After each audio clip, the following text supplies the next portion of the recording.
Hi everybody, this is Vanessa with Opportunity, and today we're going to talk about the benefits of a home-based business. Opportunity is all about personal development, as you know, and things are evolving. The pandemic is changing a lot of things, and so we are reinventing ourselves. And there's a lot of new ways of working now.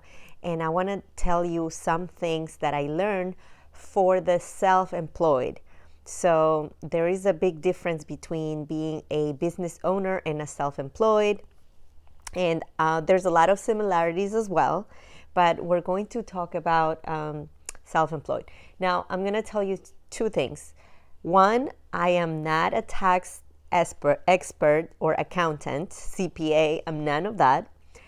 And two, please take these advice as just ideas for yourself, but definitely consult with a professional, because I am someone who just learned things by changing my life situation and learning how to do my taxes and things like that. But I am no accountant, so I just want to keep that on the record. Let's talk about the difference between a business owner and a self-employed. So a lot of people who work like me, I am self-employed, and a lot of people who work like me, they say, oh, I'm an entrepreneur, I'm a business owner. Well, a business owner is someone who is generating income whether they are working or not. Meaning, for example, my brother, he's a business owner. He owns a restaurant. So when he's working at the restaurant, he's generating money, right?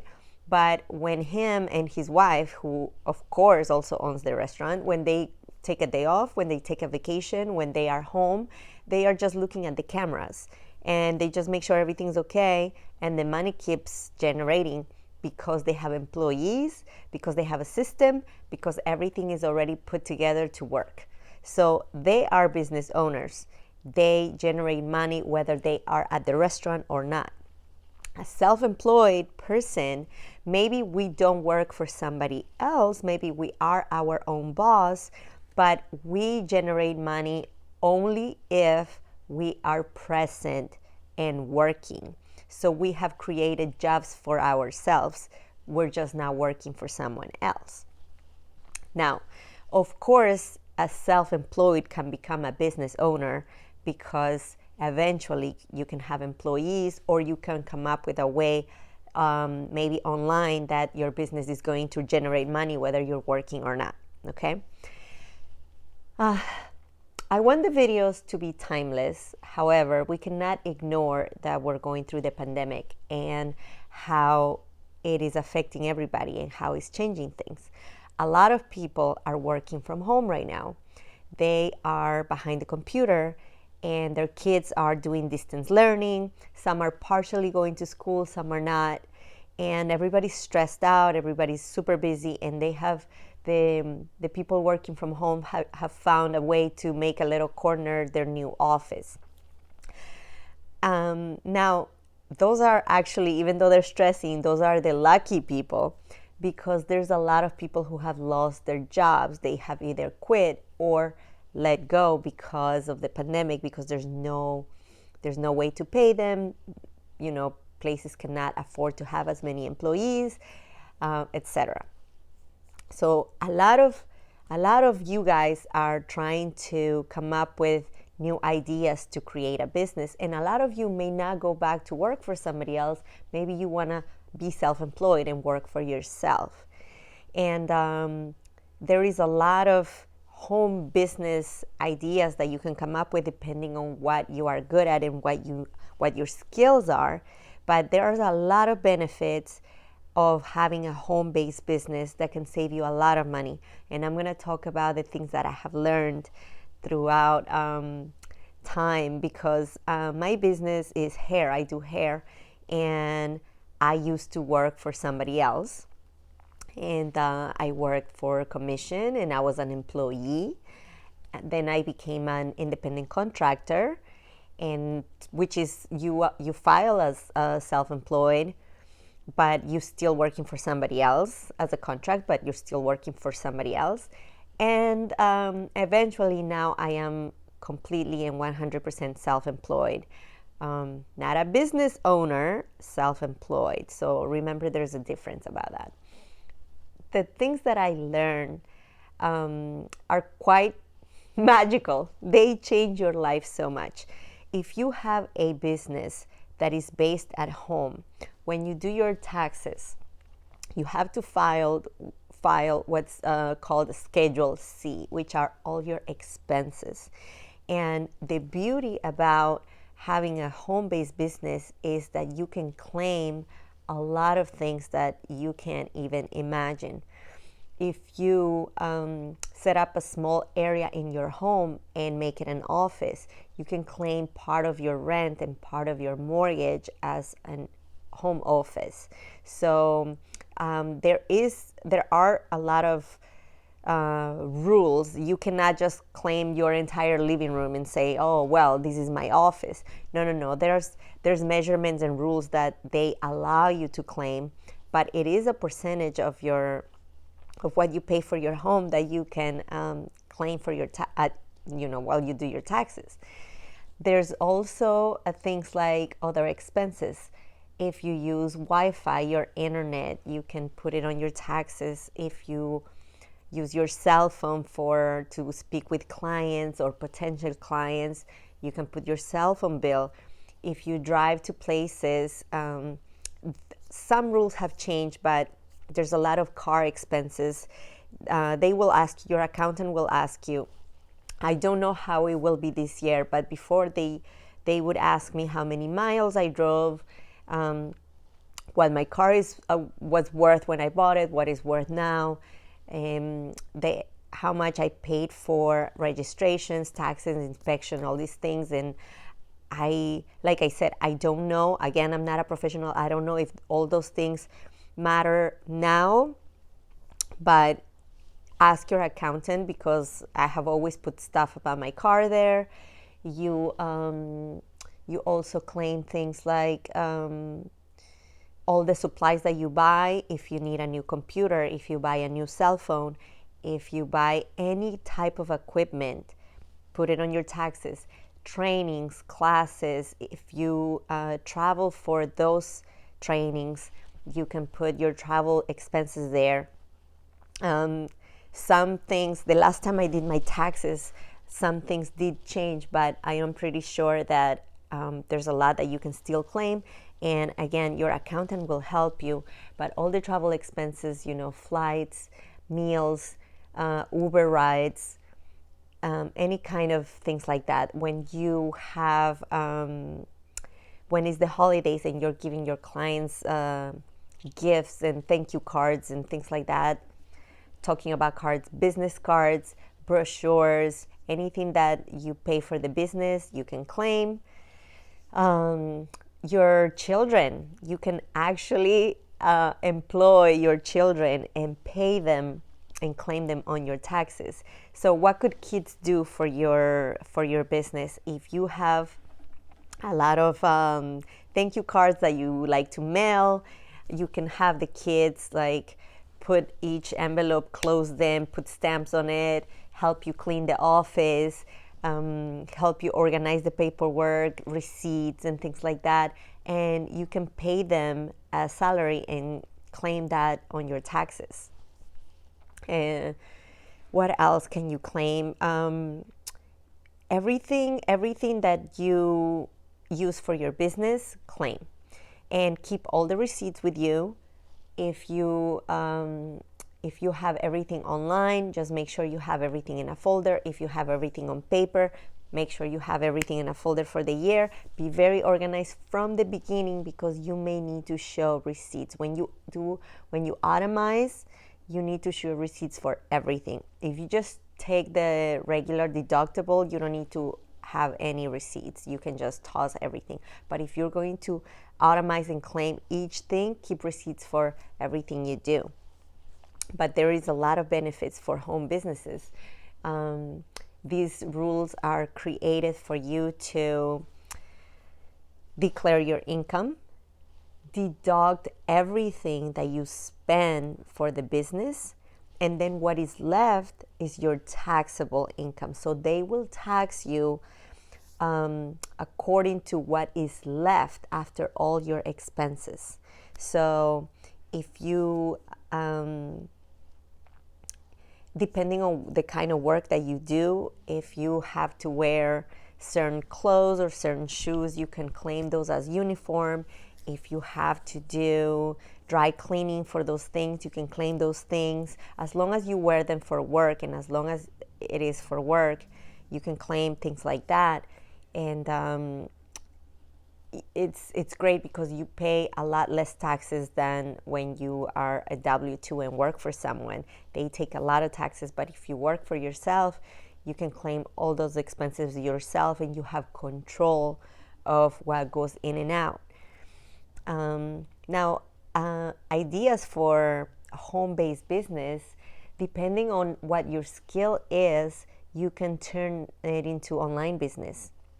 If you were a teacher, if you were a babysitter, if you were some kind of caregiver, you can do tutoring online. You can teach something. If you speak Espanol, you can teach Spanish to kids or adults, as long as they, you set up a course or classes over Zoom and everything, and they give you payment. You have a business. You can create courses. If you have experience with writing, if you are anything can be turned into a course. You can teach people something. You can create something that people can use, and you can sell it. Of course, that will take a lot of work, marketing and selling, but that is your business. This is why you're going to have a home office, a little corner where you're going to work behind the computer. And you can create YouTube videos as well. That's not really a big business until you make it. Like, by the way, please like and subscribe so you can help this channel grow, because that is what I'm trying to make too. No, but that takes too long. That's not what you could consider like your real income. But definitely, if you have a profession that you can use to create courses, definitely. You can do an ebook, write or a regular book, and you can do consulting. There's if you are right out of college or still going to college, you can help companies. You can help them do social media marketing. There's a lot of companies that actually don't really know how to do social media, believe it or not. I have seen it and heard it, and a lot of places don't know how to start or where to start. So you can help them with social media marketing. I know a lot of places can pay pretty good money for that. And yes, that may be a full-time job depending on how many people you're helping and how many companies, but that will be your own business, and that is your home business. There's a lot of things that you can do from home. And, I know people who do baking and cooking, and they take orders, especially now that we're going through the pandemic. There's a lot of people who are ordering food and meals, and they get delivered. So, and what do you use? You use your kitchen. You use your home to make this business. A lot of people are doing organic dog food. I know a dog chef who creates really healthy meals for dogs. There's a lot of things that you can do from home. All you have to do is really brainstorm and come up with ideas, and that they are related to what you know how to do. But taxes are really, really huge. When I learned how to do my taxes, when I became self-employed from being employee, I saw money that I never thought I would see before, because I had all these benefits that all of a sudden were right there in front of me, and I had no idea. I was just working for somebody. I was just collecting a paycheck, and almost half of that paycheck was gone. But now that I have control of what I do and I control my expenses, my income comes, I save, I about 30% of what comes in, I use to reinvest in the business, to buy supplies, to all my expenses that are related to the business. I always put aside about 30%, and I keep receipts for everything. Again, screenshots on your phone, emails, paper receipts. Have one credit card that is only for your business, so everything is more organized and you don't mix your personal stuff and your groceries with your business expenses, your business cards. It's gonna be super messy, and at the end of the year it's gonna be so hard to collect all of that to give to your accountant, or if you're doing it yourself, even worse, you're gonna get lost. When I have done taxes myself, I usually had someone who had more experience than me helping me, because if you're not organized, it can get messy. So I have learned, I'm super organized, so be organized from the beginning. A lot of people like to pay taxes quarterly, every quarter. So every 3 months they pay, and they make sure that they save the money to pay taxes. Because when you are self-employed, you pay taxes. Usually employees, sometimes they get a little return because they take so much taxes out of their paycheck that at the end of the year, sometimes they get a little bit of money back. But when you are self-employed, you will pay taxes. So you have to make sure that when your income comes, you have to save about 30% for your expenses. I save about 33% for taxes, and then the rest is to pay yourself. By the way, 10% should go for investments. So pay yourself first. You have heard of that phrase? Pay yourself first, 10%, and invest that. And I don't mean invest that in the business. I mean invest it in other types of investments for yourself, okay? So where was I? You get your income. Okay, so you get percentage for your taxes, percentage for your expenses, 10% for investments.